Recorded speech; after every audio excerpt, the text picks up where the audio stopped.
네, 초청해 주셔서 감사합니다. 바이오 및 내공학과에 있는 조광현입니다.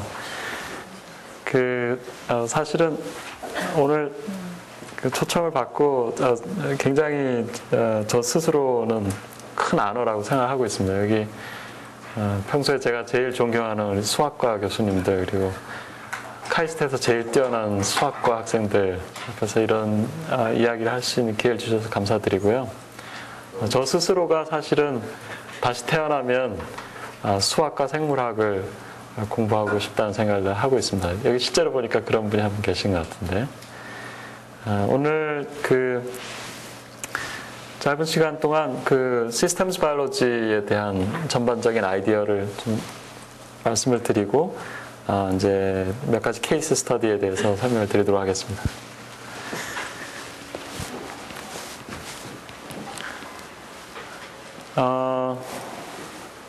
생물학자들은 생명체를 연구할 때 이제 흔히 사용하는 방식이 전혀 생명체에 대해서 이제 사전 정보가 없으면 미지의 블랙박스라고 두고 그 블랙박스를 열어서 사실 그 시스템에 대한 전혀 정보가 없으니까 그걸 분석할 수도 없고 예측할 수도 없잖아요. 그래서 많은 생물학 연구는 사실은 시스템 아이덴티피케이션에 관한 연구입니다. 근데 바이올로지스트가 취하는 시스템 아이덴티피케이션 방법은 사실 굉장히 브루트 포스에서 어떤 특정한 컴포넌트들을 넉아웃 시키거나 또는 그것을 오버 익스프레션 시켜서 그것의 페노타입이 어떤 것인가를 관측을 함으로써 그 넉아웃 시킨 컴포넌트의 역할을 이제 추론을 하게 됩니다. 근데 그러한 방식이 사실 굉장히 범용적인 생물학 연구 방식인데요.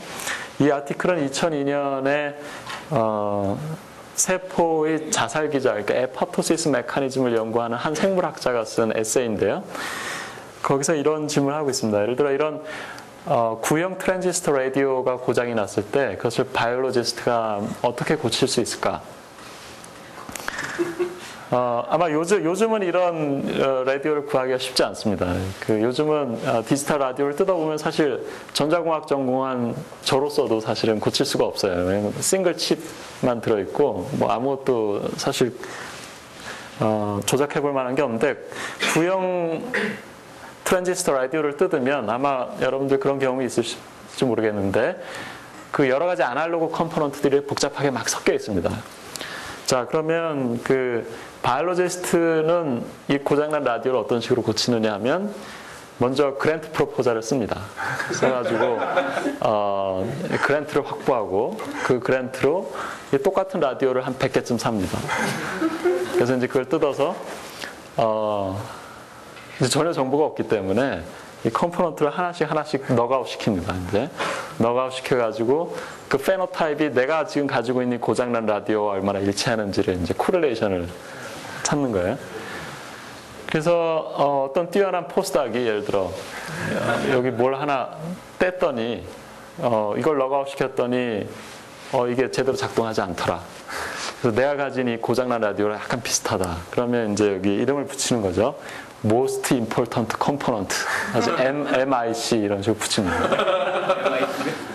이제 그러다가 또 그 다음에 아주 뛰어난 박사과정 학생이 와가지고 또 다른 넉아웃 어프로치를 막 시행하다 보니까 여기 이제 뭐 탄소 막대처럼 생긴 이 길쭉한 이거를 뗐더니 그야말로 이제 뭐 잡음밖에 안 나고 아무것도 안 들리더라. 그럼 이제 여기다가 이제 다시 이름을 붙이죠. Really Important Component, 그래서 RIC 이런 식으로. 그래서 여기서 주장하는 바는 뭐냐면 이런 식의 접근 방법을 결코 찾아낼 수 없는 고장이 있는데 그건 바로 튜너블 파라미터가 존재할 때 그걸 찾아낼 수 없다. 그래서 실제 이런 구형 트랜지스터 라디오에는 우리가 주파수를 맞추거나 또는 볼륨을 조절할 때 쓰이는 가변 저항이 들어있거든요. 그러니까 그런 컴포넌트들은 이런 넉아웃 어프로치로 찾아낼 수 없다. 그리고 또 한 가지 이제 지적하는 바는 생물학자들은 이런 시스템을 기술하면서 이제 그런 휴리스틱한 어프로치로 찾아낸 컴포넌트들을 연결을 해서 시그널이 어디서 어떻게 이렇게 흘러간다. 그런 것들을 이렇게 시그널 플로우 다이어그램으로 그려냅니다. 그래서 이런 다이어그램은 굉장히 인투이티브하고 아무런 그 사전 지식이 없는 사람이 봐도 이 컴포넌트들 사이에 신호가 어떤 식으로 전달되는지를 이제 가늠해 볼 수가 있는 거죠. 그런데 이 저자가 여기서 이제 이야기하는 바는 이 참 신기하게도 이 구형 트랜지스터 라디오를 지금은 굉장히 드물지만 전파상에 들고 가면 별로 제대로 교육을 받을 것 같지도 않은 그 전파상 주인은 이걸 굉장히 쉽게 고친다는 얘기예요. 또는 요게 이제 요 구형 트랜지스터 라디오의 그 실제 설계도인데요. 이 설계도가 항상 이거 사면 사실 들어 있습니다. 과거에는. 그러면 이걸만 잘 보관하고 있으면 이게 고장이 나면 이거 보고 굉장히 시스테매틱하게 찾아낼 수가 있다. 그 고장을. 그리고 그 원인을 이해할 수가 있는데 그러면서 여기서 이제 랭귀지의 차이를 이야기를 합니다. 그러니까 생물학자들이 현상을 기술하는 방식하고 엔지니어링에서 현상을 기술하는 방식에 이제 근본적인 차이가 있다는 거죠. 그러니까 엔지니어링에서는 굉장히 디파인된 터미널로지를 사용을 하고 그리고 퀀티테이티브한 방식으로 현상을 기술하는 것이 이제 트래디셔널로 자리 잡고 있는데 그런 랭귀지의 차이가 일단 문제를 해결하는 방식의 차이로 이어진다. 이제 이런 이야기를 하고 있습니다. 그러면서 이런 간단한 라디오의 고장을 고치는 데도 이런 큰 차이가 있는데 하물며 우리가 다루는 이건 굉장히 극도로 단순화된 바이오로지컬 서킷인데 이 복잡한 생명 현상 이면에 그 숨어져 있는 그런 복잡한 바이오로지컬 서킷을 기존의 생물학자들이 접근하는 그런 직관적인 방식으로 과연 우리가 어디까지 이해할 수 있겠느냐. 그러니까 이 바이오로지컬 서킷, 이런 복잡한 바이오로지컬 서킷으로부터 우리가 어떤 의미 있는 정보를 끌어내기 위해서는 기존의 생물학이 아닌 다른 도메인, 엔지니어링이나 매스매틱스에서 사용하고 있는 그 랭귀지를 가져다가 우리가 이제 생명 현상을 기술해야 된다라고 생물학자가 주장했다는데 이제 큰 의미가 있습니다. 그래서 우리가 방금 그 말씀드린 그런 고장난 라디오를 고치는 데서 우리가 어떤 교훈을 얻을 수 있을까 생각해 보면 사실 엔지니어링은 그 현상을 최대한 단순화시키고 그 단순화시킨 현상에서 가장 인센셜한 포인트들만을 끄집어내서 그것을 기술하는 방식으로 모델링을 합니다. 그래서 이건 그런 라디오의 이제 일부 서킷인데요. 이제 이런 서킷 다이어그램을 가지고 실제로 하드웨어를 제작하기 전에 요즘은 이제 굉장히 발전해서 이것을 우리가 하드웨어 시뮬레이션을 해볼 수가 있는데 그러면 100% 정확하게 동작합니다. 이 서킷이 그 시뮬레이션 된 형태대로. 그리고 이러한 기술이 발전해서 지금 여러분들이 쓰시는 PC의 그 CPU 칩에는 대략 1조 개 정도의 트랜지스터가 들어가 있는데 그 트랜지스터들이 한치 오차도 없이 정확하게 작동되도록 설계할 수 있고 또 설계된 대로 동작합니다. 그리고 고장이 나면 이제 찾아낼 수도 있고 한데요. 그래서 이런 시스테매틱하게 접근하는 방식으로부터 우리가 생물학에 남아있는 그런 난제들을 접근해야 된다고 하는 것이 이제 큰 교훈이고요. 사실 우리가 생명 현상을 그 탐구하는 거는 뭐에 비유할 수 있냐면 예를 들어 외계에서 우주인이 지구를 정탐하러 와서 이런 풋볼 매치를 보고 이걸 관측을 하면서 이 풋볼 매치의 게임의 룰을 알아맞추는 것과 비슷하다고 할 수 있습니다. 근데 이 게임의 룰을 이해하고 싶은데 게임의 룰을 이해하기 위해서는 이 게임에 참여하는 플레이어들의 피지컬 디스크립션만으로는 안 되는 거죠. 이것보다 더 중요한 거는 이 플레이어들 사이의 인터랙션을 이해하는 것이 이제 중요한 포인트인데 지금까지의 생물학은 많은 노력을 이 각각의 플레이어들을 찾아내고 그 플레이어들의 피지컬 또는 케미컬 프로퍼티를 기술하는 방식으로 발전해 왔습니다. 근데 정작 우리가 원하는 그 생명 현상의 근본적인 원리를 이해하기 위해서는 그 이상의 것이 필요하다는 거죠. 그래서 그 이상의 것은 과연 무엇이냐면 방금 말씀드린 것처럼 그런 여러 컴포넌트들이 서로 인터랙션하고 그것이 시간에 따라서 어떻게 다이내믹스를 결정하는가, 그 컴포넌트들의 인터랙션에 의해서 다이내믹스가 어떻게 결정되는가, 그것은 우리가 어떤 스냅샷을 봐서는 이해할 수 없는 거죠. 우리가 게임의 규칙을 찾기 위해서는 적어도 동영상은 아니어도 일정한 타임 시리즈 데이터를 얻어야 되고 그 타임 시리즈 데이터로부터 그 게임의 법칙을 이해하려는 노력을 해야만 될 것입니다. 그래서 시스템스 바이올로지는 그 흔히 바이오인포마틱스와 무슨 차이가 있냐는 질문을 많이 받는데요. 바이오인포마틱스와 아주 근본적인 차이가 있습니다. 바이오인포마틱스에서는 주로 데이터를 마이닝하고 그 데이터들 사이의 코릴레이션을 찾는 겁니다. 상관관계를 분석해서 어떤 하나가 증가했을 때 다른 것이 따라서 증가하느냐 감소하느냐의 차이를 찾는 거고, 시스템스 바이올로지는 어느 이벤트가 코즈가 되고 어느 이벤트가 이제 그것의 결과가 되느냐, 그래서 인과관계를 찾고자 하는 것이고요. 궁극적인 목표는 예측 가능한 수학 모델을 만드는 것입니다. 그래서 우리가 생명현상을 예측할 수 있는 프리딕티브 모델을 만드는 것이 그 궁극적인 목표라고 할 수가 있겠습니다. 생명과학의 역사를 잠시 되짚어보면 생명과학은 현미경의 발명으로부터 이어져서 그 다윈의 진화론과 멘델의 유전 법칙이 이제 그 이론의 근간을 이루었고, 사실 요새 우리가 이야기하는 생명과학은 대부분 분자생물학 또는 세포생물학인데요.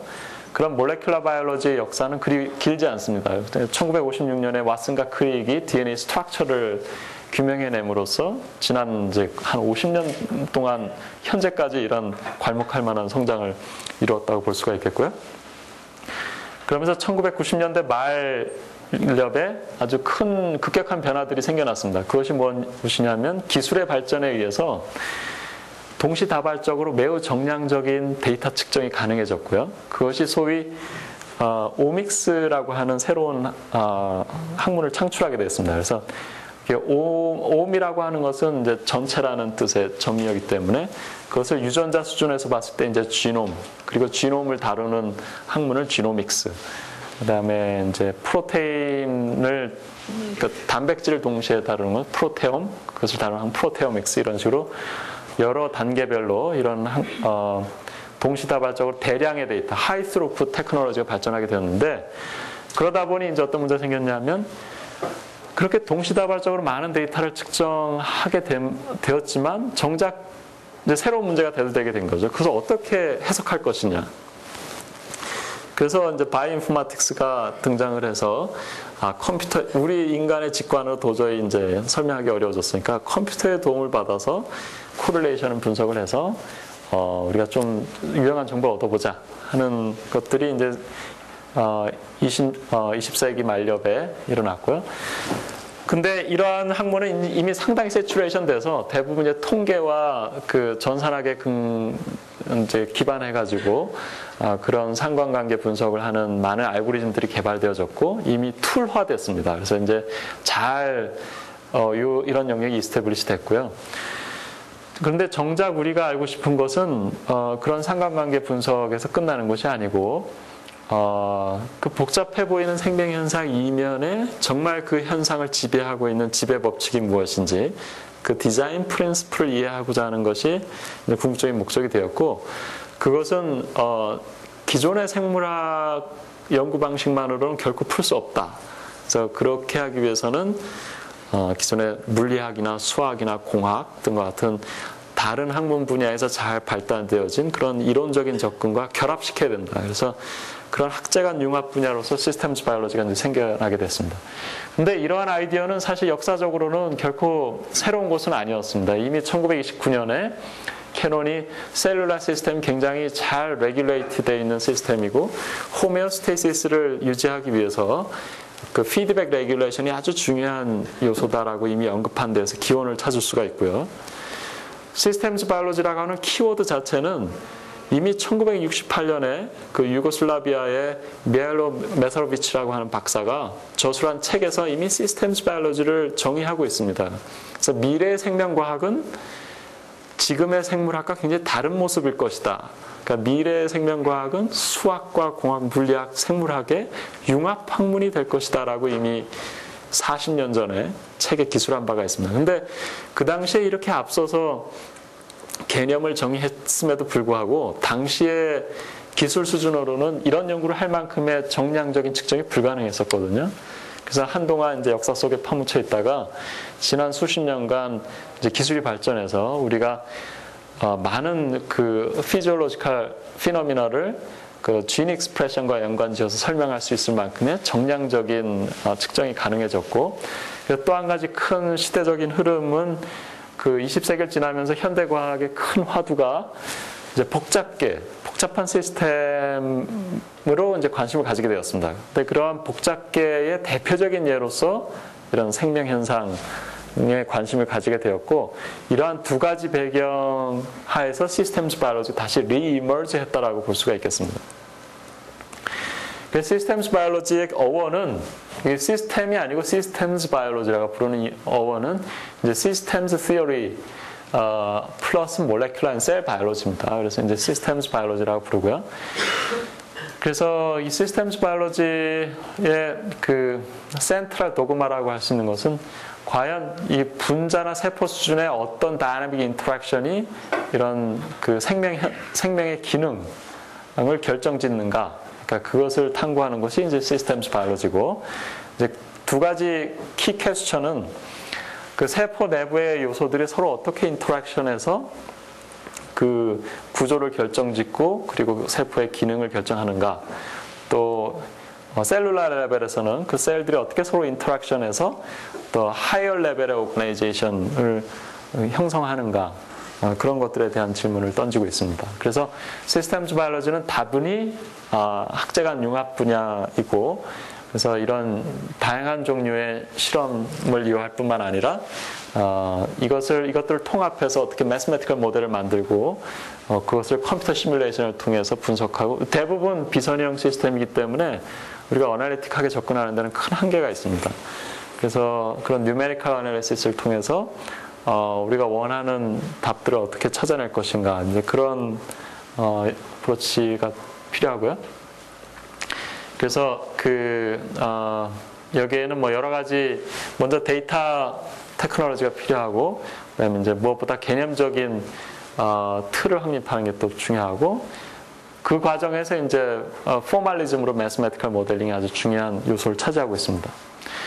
이 아티클은 사실은 2004년에 아까 이제 몇 분들이 이미 알고 계신 IEEE라고 하는 공학기관에서 이제 전 세계 가장 큰 기관의 사실 공학 분야에 처음으로 소개된 리뷰 아티클입니다. 2003년에 소개된 글이고요. 그 아티클이 이제 계기가 되어서 그 다음 해에 IEEE 컨트롤 시스템 매거진에 난생 처음, 그러니까 이런 공학기관의 매거진에 이제 이런 제목의 스페셜 이슈가 나오기 시작했습니다. 바이오케미컬 네트워크, 그 셀 레귤레이션에 관한 이제 그 스페셜 이슈의 에디토리얼이고요. 또 재밌는 것은 이 시스템스 바이올로지라는 키워드를 사용한 최초의 국제 저널이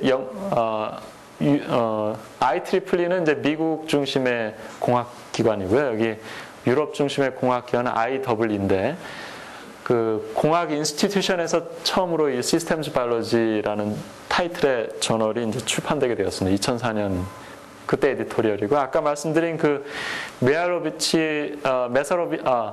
메사로비치 박사님은 지금도 그 케이스 웨스턴 리저브 유니버시티 현직 교수로 계십니다. 지금 70세가 훨씬 넘은 고령이신데, 그분이 그 이노그랄 이슈에 이제 아티클을 쓰셨고요. 그 기관이 합병되면서 지금 이제 IT Systems Biology라는 저널로 바뀌게 되었습니다. 뿐만 아니라 이제 최근에도 2008년 1월에 IEEE 트랜잭션이 아주 전형적인 그 엔지니어링 저널인데, 거기서 이제 스페셜 이슈로 스페셜 이슈 온 시스템스 바이올로지가 출판되었고, 작년 여름에는 이제 그 IEEE에서 가장 그 포어프론트에 있는 그 테크놀로지를 소개하는 이 프라시딩즈의 Computational Systems Biology가 스페셜 이슈로 출판되기도 했습니다. 자, 그래서 그 말씀드리려고 하는 거는 시스템스 바이올로지가 단지 생물학으로서의 학문 분야뿐만 아니라 이런 엔지니어링 분야에서도 아주 큰 핫 이슈가 되고 있고, 아까 잠시 말씀 나눴지만 매스메티컬 바이올로지 커뮤니티에서도 아주 큰 관심사가 되고 있습니다. 그 위키피디아에서 찾아보시면 시스템스 바이올로지는 다음과 같이 정의하고 있는데요. 아주 바이올로지컬 시스템에 내재되어 있는 그런 복잡한 인터랙션을 체계적으로 스터디하는 학문이다라고 정의하고 있습니다. 그래서 그 목적 중에 하나가, 그 목표 중에 하나가 이머전트 프로퍼티를 발견하기 위한 것인데, 이머전트 프로퍼티라고 하는 것은 개별 요소들이 가지고 있지 않지만 그것들이 서로 상호작용하면서 큰 시스템을 형성할 때 비로소 나타나는 새로운 성질을 이머전트 프로퍼티라고 합니다. 그러니까 흔히 그 전체가 부분의 합보다 크다고 할 때 그 큰 이유가 이머전트 프로퍼티 때문이라고 하는데요. 어떻게 보면 생명 현상을 그러니까 무생물체와 구분 지을 수 있는 그 결정적인 성질이라고 볼 수도 있겠습니다. 그래서 시스템스 바이올로지는 그 생명 현상의 가장 기본 단위가 되는 셀룰라 시스템의 그 구성 요소인 여러 분자들이 서로 상호작용함으로써 어떻게 생명 현상이라고 하는 이머전트 프로퍼티를 만들어내는가, 그러니까 그것을 이해하는 것이 가장 큰 목표라고 할 수가 있고요. 우리가 세포를 결국은 쪼개서 다 나열하면 결국 서로 다른 다양한 케미칼들의 조합일 텐데, 거꾸로 역으로 그런 케미칼들의 조합을 다 뭉쳐놓으면 결코 셀룰라 시스템이 되지 않거든요. 그러니까 그 차이가 어디 있겠느냐 하는 것이죠. 그래서 디자인 프린시플을 찾아내는 것이 그런 시스템스 바이올로지의 궁극적인 목표 중에 하나가 되겠습니다. 우리가 세포라 그러면은 굉장히 추상적으로밖에 생각할 수가 없는데, 실제로 셀룰라 시스템은 수없이 많은 다양한 종류의 분자들이 형성하고 있는, 그러니까 분자와 분자 사이의 인터랙션을 우리가 그래프로 나타내면 이제 하나의 네트워크가 될 텐데, 그 서로 다른 여러 종류의 네트워크들이 층층이 쌓여져 있는 구조물이라고 볼 수가 있습니다. 그래서 우리가 그렇게 서로 중첩되어 있는 형태의 그 네트워크 구조를 다 펼쳐서 놓으면은 결국은 여러 레이어의 분자 네트워크를 잘 이해하면 그 세포의 기능을 이제 이해할 수 있겠다라고 하는 것이고요. 이제 저희가 스터디한 내용 중에 사실 그렇게 크고 복잡한 네트워크를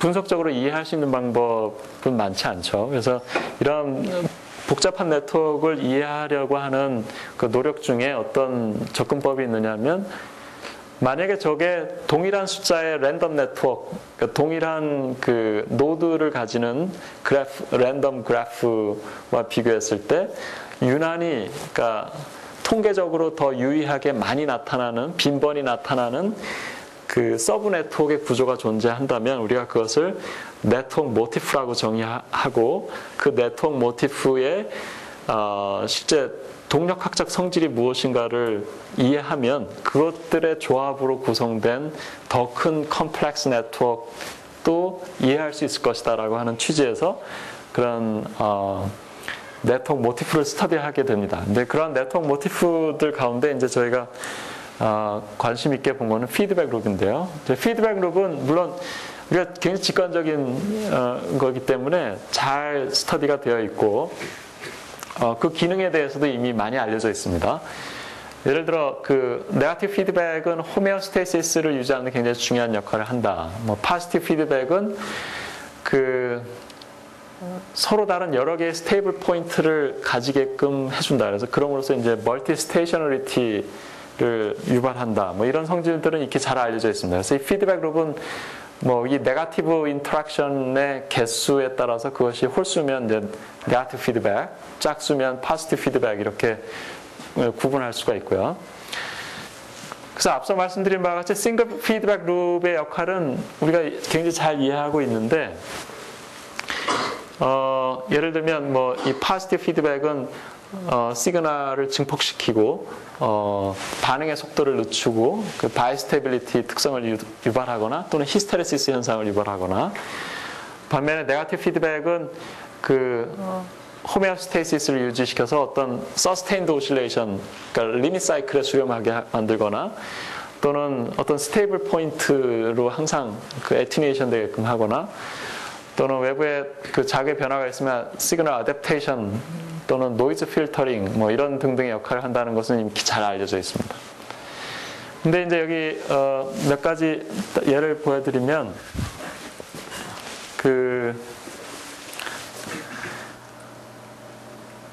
오늘 어쩔 수 없이 계속 생물학적인 이야기를 해야 되는데 이제 제가 간략하게 말씀드리겠습니다.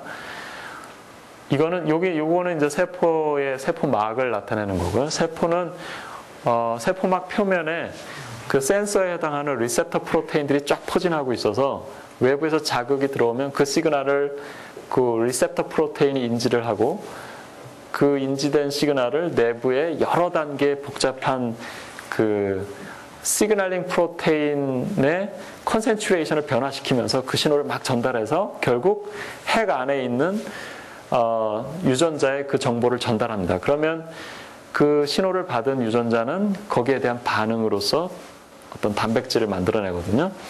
이제 그런 일련의 과정을 거치는데, 그런 종류의 그 다단계의 신호 전달 그 단백질들의 그 구성을 시그널 트랜스덕션 패스웨이라고 부릅니다. 그래서 그런 시그널 트랜스덕션 패스웨이가 외부에서 주어진 자극의 종류에 따라서 굉장히 다양하게 존재하는데, 많은 생물학자들은 그 실험적으로 그 하나하나의 시그널 트랜스덕션 패스웨이를 이제 밝히는 연구를 합니다.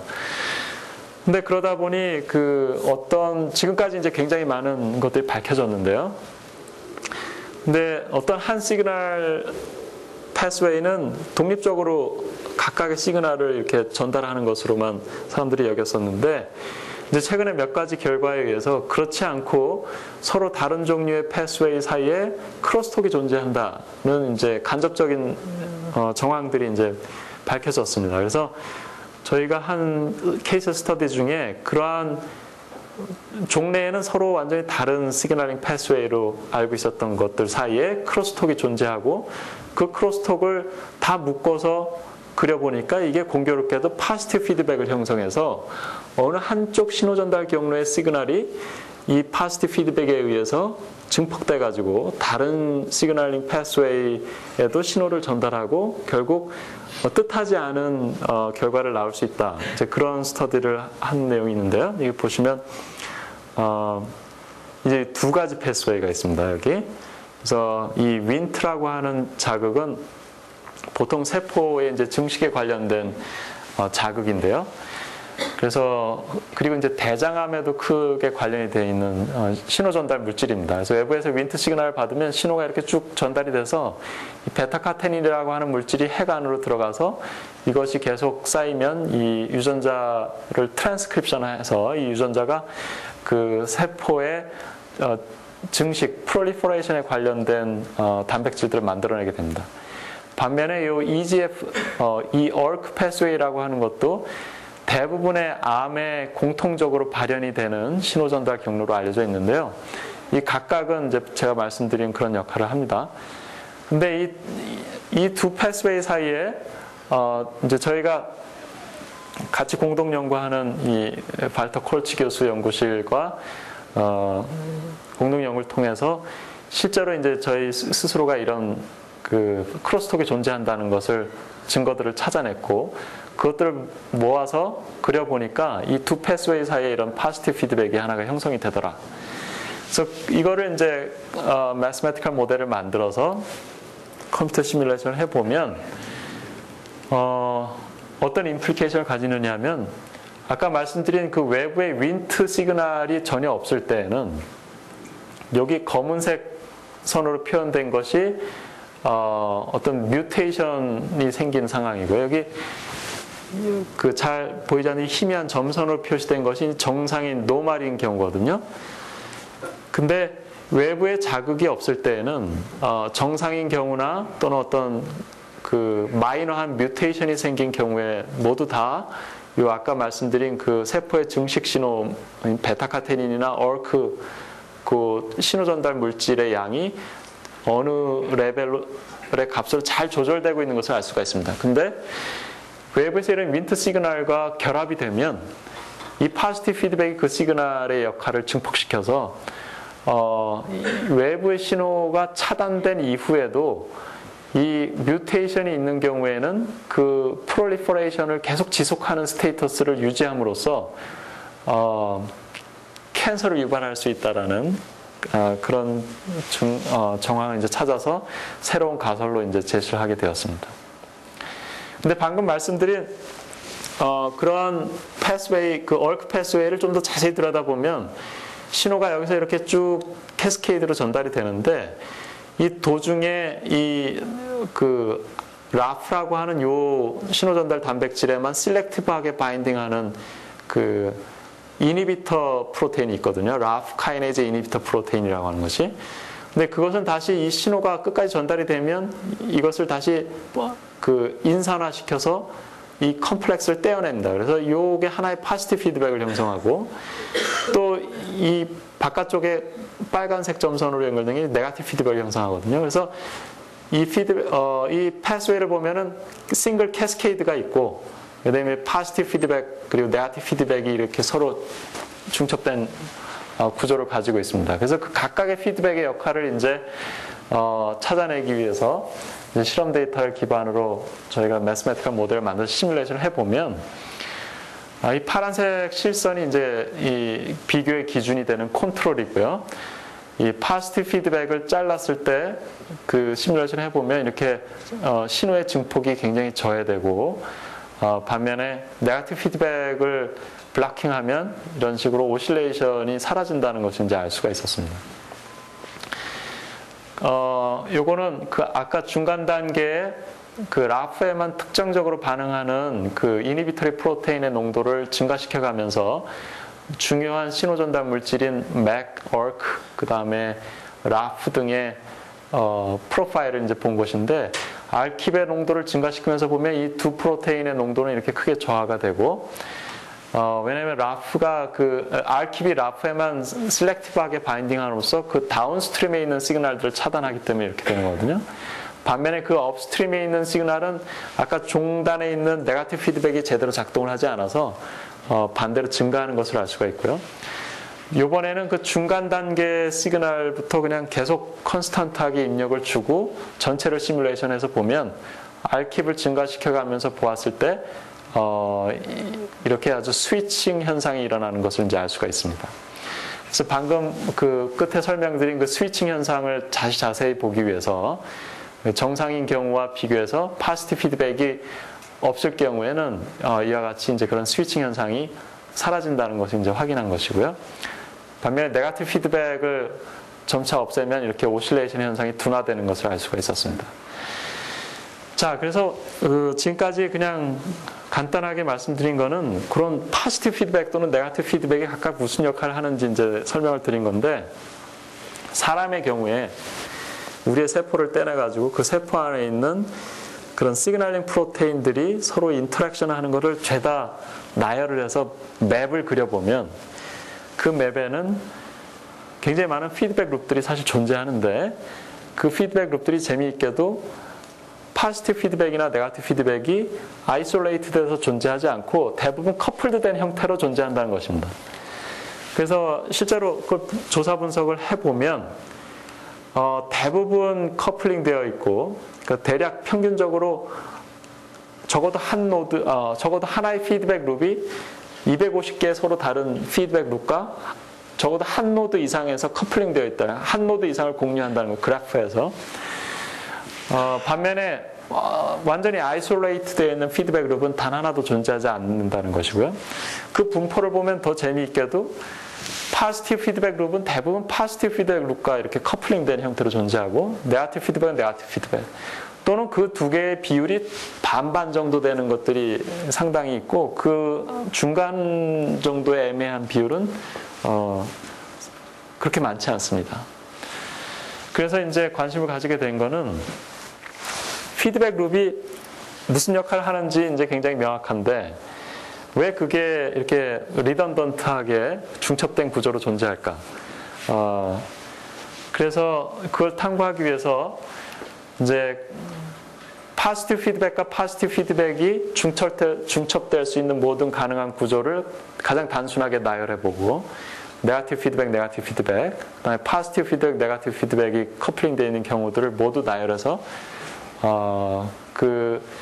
그것들에 대한 컴퓨테이션 모델을 만들어서 시뮬레이션 해보았더니 실제로 파지티브 피드백과 파지티브 피드백이 서로 중첩된 형태의 네트워크가 이렇게 많은 예들이 사실 존재하고 있고요. 우리가 예측할 수 있듯이 파지티브 피드백이 서로 커플링 되어 있으면 바이스테이블한 현상이 더 이렇게 인핸스 되고 시그널 리스판스는 반응을 느리게 하고 대신 이제 앰플리튜드는 훨씬 증폭시키는 결과를 낳는다는 것을 알 수가 있고요. 두 개가 섞여 있는 파지티브 피드백과 네거티브 피드백이 서로 함께 커플링 되어 있는 경우에는 두 가지 피드백의 성질을 이제 모두 공유하는 것으로 알 수가 있고, 네거티브 피드백끼리만 커플링 되어 있으면 여기서 보는 바와 같이 이제 서스테인드 오실레이션이 더욱 증폭되는 걸 알 수가 있고, 그다음에 이제 파라메타 스페이스에서 우리가 수학 모델을 만들어서 시뮬레이션 하면 파라메타 값에 따라서 이게 리밋 사이클이 존재할 수도 있고 안 할 수도 있잖아요. 이게 넌리니어 시스템이기 때문에. 그래서 그거를 굉장히 광범위한 파라메타 레인지에서 뉴메리컬 시뮬레이션에서 보면 네거티브 피드백이 중첩돼 있을 때 그 서스테인드 오실레이션을 보이는 파라메타 레인지가 훨씬 더 넓은 것을 알 수가 있습니다. 근데 노이즈에 훨씬 로버스트해지고요. 그래서 이거는 이제 최근에 어느 논문에서 나온 휴먼의 캔서에 관련된 모든 시그널링 프로테인들 사이에 인터랙션 구조를 이제 이렇게 다 묶어서 보면 이런 네트워크가 되는데, 이 가운데 이 빨간색으로 표시된 부분들이 커플드 피드백을 구성하고 있는 부분들입니다. 그래서 왜 그렇게 캔서를 우리가 여러 가지 치료를 해도 잘 듣지 않느냐 하면, 이런 아주 중첩된 피드백 구조들이 굉장히 로버스트하게 작동하고 있기 때문에 그 구조를 정확히 이해하지 않고 어느 하나만 공략해서는 전체 펑션을 저해시키는데 별로 차이가 없다는 거죠. 자, 그래서 이렇게 라지 스케일 네트워크에서 그런 피드백 룹의 역할을 이해하기 위해서 가장 단순화시킨 네트워크 모델을 이제 한번 생각해 보겠습니다. 그래서 불리한 네트워크 모델을 한번 생각해 보겠는데요. 불리한 네트워크 모델은 여러분들 잘 아시듯이 이제 이 스테이트 베리어블을 0 아니면 1 값으로 가정을 하고, 예를 들어 XYZ, 이 토이 example로 XYZ가 이렇게 세 개가 연결되어 있을 때, 여기 지금 X에서 커플드 된 이런 피드백을 가지고 있을 때, 우리가 이제 스테이트 트랜지션을 그 펑션을 정의하고, 그러면 이제 스테이트 트랜지션 테이블을 만들 수 있죠. 그러면은 이 각각의 XYZ 스테이트를 하나의 벡터 스테이트로 나타내서 그 스테이트 트랜지션 다이어그램을 그려보면 이와 같이 이제 팔로우업을 할 수가 있습니다. 그래서 이런 불리한 네트워크에 이제 어트랙터가 크게 이제 두 가지가 있는데, 하나는 픽스드 포인트 어트랙터고 다른 하나는 리밋 사이클 어트랙터죠. 그래서 아까 보여드린 건 스테이트 트랜지션 스페이스에서 어느 한 포인트로 수렴하면 픽스드 포인트 어트랙터고, 이렇게 이제 두 개 이상의 스테이트를 반복해서 돌게 되면 리밋 사이클 어트랙터로 이제 부릅니다. 그래서 조사한 것은 이 그림에 보시면 아주 랜덤한 네트워크를 만들어서 그것의 파시브 피드백의 포션을 늘려가면 픽스드 포인트 어트랙터로 수렴하는 이니셜 스테이트 그런 경우 수들이 훨씬 더 늘어나고, 반면에 리밋 사이클 어트랙터로 수렴하는 경우는 이제 줄어들고, 반면에 네거티브 피드백 룹의 개수를 늘려가면 반대 현상을 보입니다.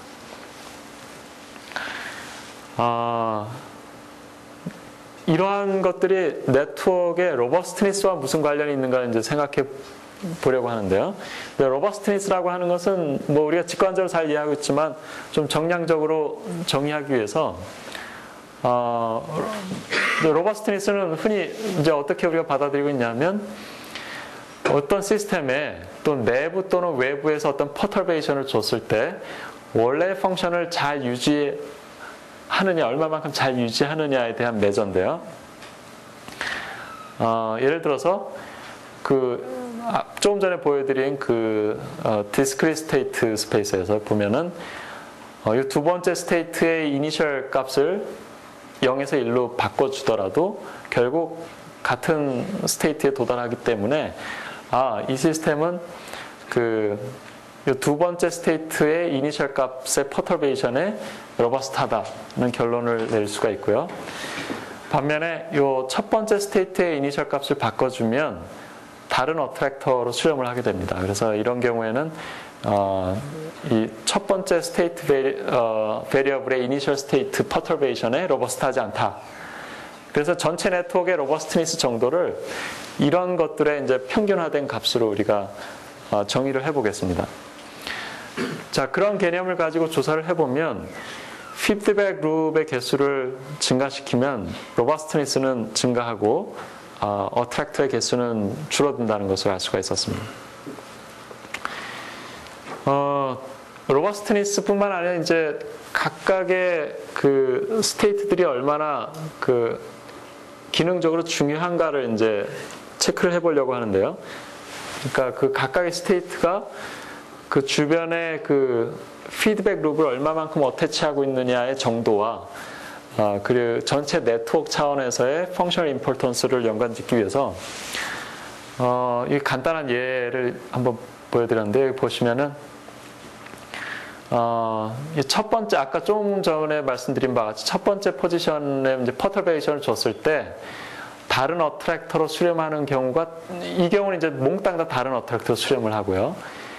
두 번째가 Y와 G거든요. 첫 번째가 X고 Y나 또는 G의 이니셜 스테이트 밸류를 퍼터베이션을 주면 다른 어트랙터로 수렴하는 경우나 또는 동일한 어트랙터로 수렴하는 경우가 대략 비슷한 수준을 머물게 됩니다. 그래서 이게 물론 아주 트리비얼한 예지만 보시면 토폴로지컬하게 X는 이제 두 개의 피드백 룹을 커플링하고 있고 이제 Y와 G는 하나의 피드백 룹만 커플링하고 있거든요. 그래서 이것이 아마도 그런 피드백 룹을 커플링과 관련이 있을 것이다. 그래서 이제 조사를 해보니까 실제로 마우스의 그 뉴럴 네트워크, 뉴로널 시그널링 네트워크에서 보면 리설 노드라고 하는 것은 그 노드를 제거했을 때 이 마우스가 죽느냐 사느냐를 체크한 거거든요. 실제로 그런 리설 노드가 굉장히 많은 피드백 룹들을 과 연관이 있더라. 그래서 피드백 룹이 증가하면 아마도 펑셔널 임포턴스 증가할 것이다.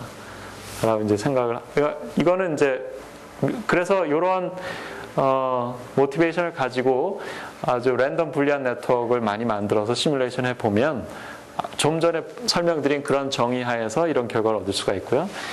실제로 그 바이올로지컬 네트워크를 갖다 분석을 해보았더니, 아까 말씀드린 그 히포캠팔 뉴로널 시그널 네트워크인데요. 여기 이 사각형의 크기가 그 피드백 룹의 개수에 비례하게끔 지금 도식화한 겁니다. 그래서 보시면은 리설 그룹에서 더 큰 사각형들이 많이 나오잖아요. 그러니까 더 많은 피드백 룹들이 관련되어 있다라고 하는 것을 알 수가 있습니다. 반면에 이제 프레자일리티와 어떤 연관이 있는가를 살펴보도록 하겠습니다. 프레자일리티는 우리가 어떻게 정의를 하느냐면 먼저 프레자일리티를 정의하기 위해서 주어진 네트워크가 적어도 어떤 퍼터베이션에 대해서 로버스트한지를 먼저 정의를 해야 됩니다. 그래서 먼저 이런 아주 간단한 네트워크에 대해서 전혀 퍼터베이션이 없을 때 이 V1, 2, 3가 각각 이런 스테이블 포인트에 이제 수렴한다라고 가정을 하고 여기다 이제 V1의 이니셜 값을 퍼터베이션을 줘봤습니다. 이렇게 바꿨거든요. 근데 여전히 같은 값에 모두 수렴을 합니다. 그래서 이런 경우에는 이 네트워크가 이 네트워크가 조금 전에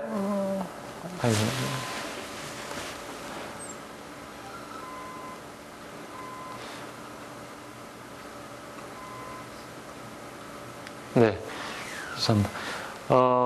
V1의 이니셜 값을 퍼터베이션을 줬음에도 불구하고 모든 같은 스테이트에 수렴하기 때문에 V1의 퍼터베이션에 로버스트하다라고 할 수가 있고요. 자, 이제 이 네트워크에 전혀 이제 다른 퍼터베이션을 한번 줘보겠습니다. V4의 값을 이제 바꿨습니다. 그러고서는 이 바뀐 상태에서 V1의 퍼터베이션을 줬습니다. 여전히 같은 값에 수렴을 하더라. 그래서 이 네트워크는 V4의 포인트 뮤테이션에 대해서 로버스트니스가 잘 유지된다 라는 결론을 얻을 수가 있고요. 그런데 여기다가 이제 V6를 아예 없애는 이걸 넉아웃 시키는 방법으로 네트워크를 변형시켰습니다. 그 경우에 다 동일한 퍼터베이션을 주니까 이제 시그널이 완전히 바뀌죠. 그래서 V6의 넉아웃 뮤테이션에 대해서는 이 네트워크가 프레자일하다. 자, 방금 그런 개념을 가지고 그 피드백 룹과 프레자일리티를 계산을 해보면 이 랜덤 네트워크에서 피드백 룹의 개수가 증가하면 프레자일리티 따라서 증가하는 것을 알 수가 있습니다. 뿐만 아니라 그 피드백 룹이 서로 커플링되는 방식도 로버스트니스나 프레자일리티를 결정짓는데 이제 역할을 하는데요. 같은 형태의 피드백 룹이 커플링되는 코헤런트 커플링과 그렇지 않은 인코헤런트 커플링의 경우를 비교를 해보면 실제 예에서도 그렇고 시뮬레이션에서도 그렇고 우리가 그 코헤런트 커플링의 개수가 많을수록 전체 네트워크가 로버스트해진다는 것을 알 수가 있습니다. 그래서 방금 말씀드린 것들에 대한 정의인데 우리가 이런 비유를 해볼 수가 있습니다. 그 라이트 형제가 처음 만들었을 그 비행기와 현대 최첨단 기술로 만든 이 비행기로 이렇게 진화되는 과정을 살펴보면 어느 것이 더 로버스트할까요? 분명히 이 현대의 최첨단 비행기가 훨씬 더 로버스트하겠죠. 그렇죠? 그런데 동시에 이렇게 로버스트한 시스템으로 진화했음에도 불구하고 이 과거의 아주 프리미티브한 모델에는 전혀 없었을 새로운 프레자일 포인트가 등장을 하게 됩니다. 예를 들어 소프트웨어 버그 같은 거는 이런 라이트 형제 비행기에는 전혀 문제가 없었겠죠. 하지만 이런 아주 컴플렉스 시스템으로 됨으로써 로버스트해졌지만 동시에 프레자일해질 수 있다는 겁니다.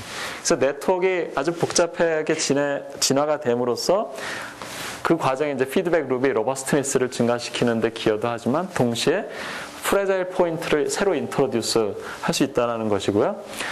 그래서 우리가 캔서와 같은 아주 그 로버스트한 시스템을 치료할 수 있는 그런 포인트를 찾을 때에도 이게 진화적으로 캔서가 아주 로버스트하게 진화되어 왔지만 거기엔 이런 위크 포인트들이 분명히 존재할 것이고 그런 프레자일 포인트를 찾아내는 것이 이런 시스템즈 바이올로지 연구의 이제 큰 임플리케이션 중에 하나 되겠습니다. 또 다른 케이스 스터디를 좀 소개해 드리려고 하는데요. 여기 보시면은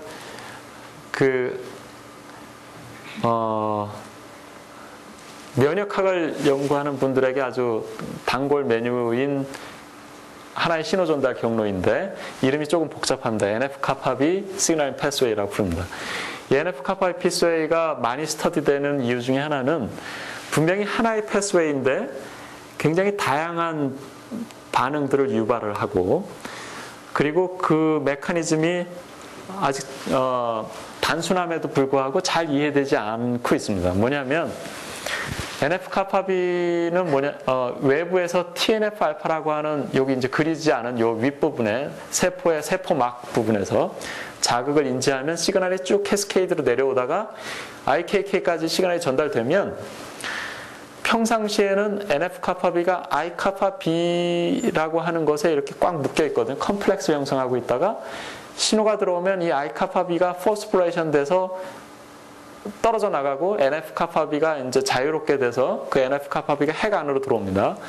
그러고서는 여러 가지 물질들을 그 유전자의 프로모터의 트랜스크립션 팩터로 작용을 해서 여러 유전자들을 이제 작동을 시킵니다. 프로테인을 만들어라. 그렇게 해서 만들어진 프로테인들 중에 다시 아이카파비가 있거든요. 근데 아이카파비는 여러 이성질체가 존재해서 그런 아이소폼들이 존재해서 아이카파비 알파, 베타, 엡실론 등등이 있는데 그 중에 특히 중요한 게 아이카파비 알파와 엡실론이 있습니다. 근데 두 개가 다 동일하게 요 NF-카파비와 컴플렉스를 형성함으로써 이 신호 전달을 차단하는 네거티브 피드백을 형성을 합니다. 근데 얼핏 보기에도 구조적으로 완전히 동일하고 굳이 두 개를 만들 필요가 없을 것 같은데 이런 네거티브 피드백을 두 개나 형성을 하고 있거든요.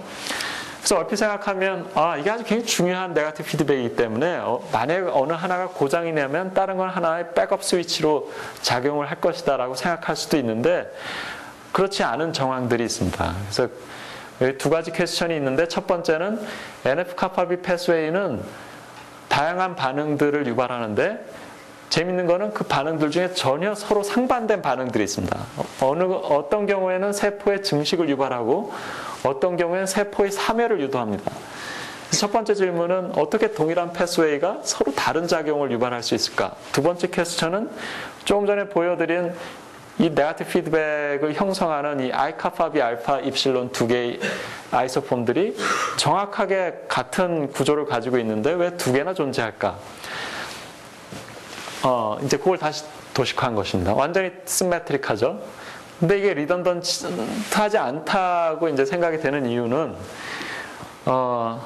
생물학자들이 무슨 실험을 해봤느냐면 그 아예 태어날 때부터 아이카파비 알파가 없게끔 쥐를 만들어서 실험해봤더니 그 쥐는 금방 죽어버렸어요. 그래서 아주 굉장히 리설한데 아이카파비 엡실론을 넉아웃 시킨 마우스를 만들어 봤더니 그거는 별 문제 없었다는 겁니다. 그래서 만약에 둘 다 그런 동일한 역할을 한다 그러면 어느 하나는 이센셜하고 다른 하나는 이센셜하지 않다는 것이 잘 이해가 되지 않죠. 그래서 종래에 어떤 실험 결과들이 있느냐면 자 여기 보시면은 이 NC라고 쓴 거는 NF-카파비가 핵 안에 뉴클러스에 있느냐 사이토졸 그러니까 그 세포 질에 있느냐 그것들이 이제 비율이거든요. 핵 안으로 들어가야 이놈이 실제 작동을 하는 거기 때문에 그거는 이제 생물학자들이 사실 세포가 굉장히 작기 때문에 하나하나의 세포를 가지고 실험하기 굉장히 어렵습니다. 그래서 보통 많은 생물학 실험은 세포의 집단을 가지고 실험하거든요. 셀 파퓰레이션을 가지고 실험을 합니다. 그걸 가지고 실험을 해봤더니 자극을 주고 나서 프로파일을 찍어보면 이렇게 한번 증가했다가 댐프트 오실레이션에서 이제 컨버즈 하는데 이제 기술이 발전해서 싱글셀 안에 몰큘이 어느 정도 변하는지를 현미경으로 다 볼 수 있게 됐거든요. 그래서 싱글셀을 찍어보면 세포마다 제각기 이렇게 아주 서로 다른 헤테로지니어스한 오실레이션을 보이는데 이게 이제 셀 파퓰레이션 가지고 실험하면 이것들이 에브리지 아웃돼서 이런 프로파일이 보인다는 거죠. 근데 또 다른 실험에서 아이카파비 엡실론을 넉아웃 시키고서는 NF-카파비의 이 똑같은 프로파일을 찍어보니까 이것보다 훨씬 선명하게 오실레이션 현상이 보이더라는 겁니다. 이건 파퓰레이션인데도 불구하고 여기서 시사하는 바는 이 아이카파비 엡실론이 없어짐으로써 뭔가 싱글셀들의 헤테로지니어티가 사라져서 약간 호모지니어스해져서 그것들의 이게 굉장히 좀 어떤 서로 오케스트레이트된 그런 형태의 그 호모지니어스한 비헤이비어를 보이지 않을까 이제 이런 생각을 하게 됐습니다. 그래서 뭘 해봤느냐면 조금 전에 그 셀 시그널 트랜스덕션 패스웨이부터 시작해가지고 그 모든 메커니즘을 기존의 실험에 기반해서 그 오디너리 디퍼런셜 이퀘이션으로 모델링 한 결과가 있었거든요. 근데 실제로 그 유전자가 아까 신호가 전달이 돼서 유전자의 명령을 내려서 유전자가 새로운 단백질을 만들도록 하는 그 메커니즘이 사실은 굉장히 스타캐스틱합니다. 그거는 여러 정황으로 알려져 있거든요. 그 유전자가 단백질을 만들어내는 그 과정을 트랜스크립션이라고 부르는데 그 트랜스크립션 프로세스는 굉장히 스타캐스틱해서 거기에는 인트린식 노이즈가 작동을 하고 있다라는 것이 알려져 있습니다. 그래서 기존의 그 오디너리 디퍼런셜 이퀘이션 모델을 이제 스타캐스틱 모델로 바꿔서 ODE 모델은 스테이트 베리어블이 중심이고요. 이제 스토캐스틱 모델은 리액션이 중심이 돼서 이건 몰큘의 카피 넘버를 이제 이 베리어블로 삼아서 시뮬레이션을 해볼 수가 있거든요. 그래서 이거를 실제로는 굉장히 50개도 넘는 이퀘이션이고 그것을 스토캐스틱 모델로 바꾸어서 이게 10만 개가 넘는 몰큘을 다루기 때문에 그 길레스피 알고리즘을 쓸 수가 없어서 이제 그것의 모디파이드 버전을 써서 시뮬레이션을 해서 보면 어떤 현상들을 이제 볼 수 있냐면 아까처럼 이 I 카파 B 알파나 NF 카파 B의 프로파일이 디터미니스틱 모델은 사실은 셀 파퓰레이션을 모델링 하는데 적합한 거거든요. 이제 그런 것들의 현상이 이렇게 나올 때 스토캐스틱 모델을 해보면 각각의 몰큘의 카피 넘버가 약간 좀 더 이렇게 플락츄에이션이 심한 모습을 보일 수가 있고 우리가 이걸 가지고 기존의 실험 데이터를 잘 설명할 수 있게끔 파라미터 에스티메이션을 하고 시뮬레이션을 해봤더니 무슨 결과가 얻었느냐면 그 와일드 타입, 그러니까 아무것도 건드리지 않은 원래 오리지널 모델에서는 이 시뮬레이션 값이 굉장히 이렇게 헤테로지니어스한데 엡실론을 넉아웃 시킨 모델을 시뮬레이션 해보면 굉장히 호모지니어스하다는 것을 알 수가 있습니다. 그래서 이게 뭘 의미하느냐면 I 카파 B 알파를 변화시키면서 시뮬레이션을 해보면 I 카파 B 알파가 값이 늘어남에 따라서 프리퀀시가 이쪽보다 이쪽 컬럼으로 갈수록 I 카파 B 알파가 이제 값이 증가하면 프리퀀시가 좀 더 늘어나고 앰플리튜드는 감소하죠. 이제 요 로우를 비교하면 밑으로 갈수록 이제 위로 갈수록 엡실론 카파 B 엡실론 값이 큰 거거든요. 그러니까 셀 투 셀 베리에이션 노이즈가 위에 있을수록 이제 심하고 밑에는 굉장히 호모지니어스한. 그래서 무슨 이야기를 해줄 수 있냐면 이게 굉장히 시메트릭한 구조를 가지고 있지만 사실은 이 스토캐스틱 모델을 해서 보면은 이 I 카파 B 알파 엡실론의 역할이 굉장히 다르다. 그래서 이거는 조금 전에 보여드린 요 하나의 시뮬레이션 프로파일을 360개 타임 포인트의 타임 시리즈 데이터 얻어서 그러면 이제 360개 컬럼 벡터가 되잖아요. 그런 하나의 리스판스를 요 한 시뮬레이션에 대해서 약 200개를 각각 얻어서 그 I 카파 B 알파를 이제 와일드 타입일 때 200개, I 카파 B 알파를 이제 값을 줄였을 때 다운 레귤레이션 시켰을 때 200개, 그 증가시켰을 때 200개, 총 600개의 그 벡터들을 360개 디멘전에서 이제 프린시플 컴포넌트 어널리시스를 해가지고 2차원으로 디멘전을 줄여서 거기서 그 점들을 찍어서 보면 I 카파 B 알파를 변화시키면 이 군집의 정도가 크게 변하지 않지만 전체 군집의 로커스가 조금씩 변화하더라. 그러니까 이 로커스가 변하면은 그 하나의 리스판스 패턴이 바뀌는 거거든요. 반면에 엡실론의 값을 변화시키면 이 로커스의 위치뿐만 아니라 이게 위치 사실 그 중심값은 크게 변하지 않지만 이게 굉장히 퍼지더라. 그러니까 결국은 이 하나의 네거티브 피드백 I 카파 B 알파를 통한 네거티브 피드백은 패턴을 디자인하고 I 카파 B 엡실론을 통한 네거티브 피드백은 노이즈를 만들어냄으로써 헤테로지니어티를 유발한다. 그래서 어떻게 동일한 시그널링 패스웨이가 다양한 리스판스를 유발해낼 수 있느냐 하는 것에 대한 이제 클루를 찾을 수 있다는 것입니다. 근데 재밌는 것은 실제로 조사를 해보면 이게 드로소필라가 초파리고 이게 어류고 이게 뭐 들쥐, 마우스, 개 이런 식으로 쭉 올라가는 이게 진화의 순서거든요. 호모사피엔스가 위에 있고. 근데 공교롭게도 I 카파 B 이것보다 더 하등한 동물에서는 이게 나타나지 않는데 I 카파 B 알파는 대부분 다 있지만 I 카파 B 엡실론은 요 시점부터 나타나거든요. 진화의 순서에서.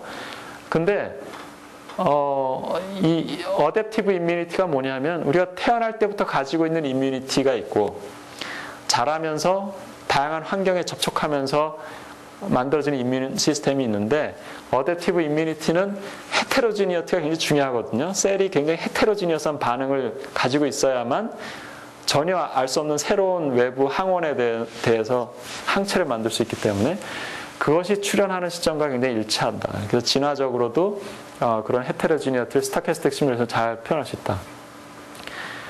그래서 시간이 다 된 것 같아서 그 다음 결과는 짧게 말씀드리면, 앞서 이제 여러 가지 연구 결과에서 피드백 룹이 중요한 역할을 한다는 걸 알았는데, 그럼 실제 실험에서는 우리가 대부분 타임 시리즈밖에 못 얻는데, 이 복잡한 네트워크에서 피드백이 존재하는지 안 존재하는지 어떻게 알아낼 것이냐. 그래서 이제 그 방법을 개발을 해서 피드백 룹을 어떻게 만들어낼 수, 아이덴티피케이션을 낼 수 있는가, 타임 시리즈 데이터로부터 그걸 모델링해서 이제 찾아낼 수 있는 방법을 개발해서 실제 이 뉴로널 네트워크의 실험 데이터를 얻어가지고 거기다가 접목을 시켜서 그 피드백 룹을 아이덴티피케이션 해보니까 이게 이제 실제 저희 과의 남윤기 교수님 도움으로 이런 실험을 해가지고 싱크로나이즈드 오실레이션이 많이 발생하는 경우와 그렇지 않은 경우에 타임 시리즈 데이터 프로파일을 얻어서 저희가 개발한 아이덴티피케이션 메서드로 피드백 룹을 찾아보면 그 어떤 특정한 네트워크 모티프들이 많이 존재할 경우에 싱크로나이즈드 오실레이션이 많이 유발된다. 그런 결과들을 이제 알아낼 수가 있었고요. 사실 시스템스 바이올로지가 제가 말씀드린 이런 아주 컴플렉스 시스템이 있을 때 우리가 그 데이터 메저먼트 해가지고 리버스 엔지니어링 하는 건데, 여기 이제 실제로 그 측정할 수 있는 데이터 포인트들이 많지 않고 베리어블들은 많고, 그래서 이제 여기 컴플렉시티가 존재하거든요. 그래서 이제 이런 유전자의 익스프레션 프로파일을 타임 시리즈로 얻어서 리버스 엔지니어링 해서 이런 네트워크를 찾는 것이 현재 신약 개발과 관련돼서 아주 큰 이슈 중에 하나입니다. 그게 어려운 이유가 그 진 트랜스크립션이 되는 그 과정이 사실 굉장히 복잡한 그 펑션으로 모델링이 되거든요. 그래서 여기 그 영향을 주는 요소들이 많기 때문에 그것을 찾아내는 것이 사실 어렵습니다. 그래서 레귤레이션 매트릭스 찾는 거. 그래서 저희 연구실이 이런 브레인 시스템스 바이올로지 연구도 하고 있고, 버추얼 캔서 셀을 만들기 위한 연구도 하고 있고요. 이 시뮬레이션을 보여드릴 수 있는데, 이게 이제 저희가 만들고 있는 버추얼 캔서 셀 시스템이고, 근데 제 궁극적인 화두 중에 하나는 모든 생명체를 구성하는 네트워크는 결국 최초에는 하나의 싱글 몰큐울 또는 싱글 셀에서 출발했을 텐데, 이것이 서로 인터랙션 해가지고 복잡한 네트워크를 형성해 가는 과정에서 어느 순간인가 이것의 이제 로버스트니스나 프레자일리티나 모듈레러티나 하이어러키나 인포메이션 프로세싱, 메모리 포메이션 등등의 이머전트 프로퍼티를 만들어냈을 그 시점에 무슨 일이 변화가 있었을까, 네트워크에. 이제 그 구조와 그 이머전트 프로퍼티를 형성해내는 그 관계를 찾아내는 것이 이제 제 궁극적인 화두입니다. 그래서 아까 말씀드린 그 저널들이고요. 요즘은 시스템스 바이올로지라는 키워드가 들어간 저널이 6, 7개쯤 존재합니다. 이거 안 나와요. 예, 뭐 이런, 저희 연구실은 사실 2007년에 그 서울대학교에 있다 저희 카이스트로 이제 모두 그룹이 옮겨왔고요. 지난 한 3년 동안 스트러글링 해서 이제는 어느 정도 셋업이 됐습니다. 그래서 저희는 많은 종류의 시그널 트랜스덕션 패스웨이에 대한 모델링, 그리고 리버스 엔지니어링, 그런 디지즈 메커니즘 이런 것들을 스터디하고 있고, 저희 연구실 구성원들은 굉장히 그 헤테로지니어스에서 수학 전공한 분들 많이 있고, 컴퓨터 전공한 분들도 있고, 생물학 전공한 사람, 의학 전공한 사람, 물리학 전공한 사람 등등 있습니다. 혹시 궁금하신 내용이 있으면 이 사이트, FTP 사이트에 가시면은 머티리얼들이 있으니까 다운로드 받아볼 수 있습니다. 감사합니다.